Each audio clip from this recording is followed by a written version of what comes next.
रेखा बॉलीवुड की वो अदाकारा है जिनका जब भी जिक्र छिड़ता है तो लोगों के जहन में कोई ना कोई किस्सा तैर ही जाता है। यूं तो रेखा को लेकर बॉलीवुड में कई तरह के किस्से दोहराए जाते हैं, लेकिन सबसे चर्चित किस्सों में एक किस्सा है उस रात का जब जया बच्चन ने रेखा को अपने घर डिनर पर बुलाया था। वो भी तब जब अमिताभ बच्चन घर तो क्या शहर में भी मौजूद नहीं थे।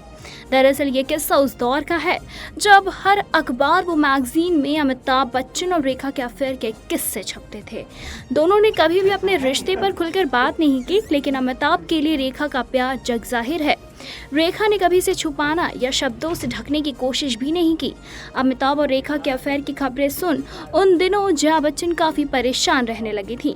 वो चाहती थी कि किसी तरह उनका हंसता खेलता परिवार बच जाए। फिर एक रात कुछ ऐसा हुआ कि रेखा अमिताभ की जिंदगी से हमेशा हमेशा के लिए दूर हो गई। रिपोर्ट्स के मुताबिक एक दिन जब अमिताभ किसी शूटिंग के सिलसिले में मुंबई से बाहर थे, उस दिन जया ने रेखा को फोन किया और उनका फोन उठाते हुए रेखा सोच रही थी कि जया भला बुरा सुनाएगी, लेकिन ऐसा नहीं हुआ, बल्कि जया ने फोन करके रेखा को अपने घर पर डिनर के लिए बुला लिया। ऐसे में रेखा सोच में पड़ गई कि उनके साथ वो हो रहा था जिसकी उन्हें कभी उम्मीद भी नहीं थी। खबरों के मुताबिक जया बच्चन ने रेखा को अपना घर पूरा दिखाया।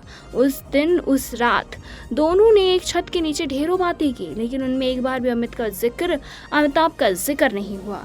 रेखा जब घर से जाने लगी तब जया बच्चन ने एक ऐसी बात कह दी जिसे सुन रेखा सन्न रह गई।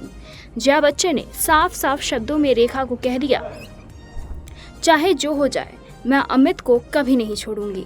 इस मुलाकात की खबर मुंबई से दूर अमिताभ तक भी पहुंच गई, जिसके बाद अमिताभ भी समझ गए कि जया रेखा और उनके अफेयर के बारे में सच जान चुकी हैं।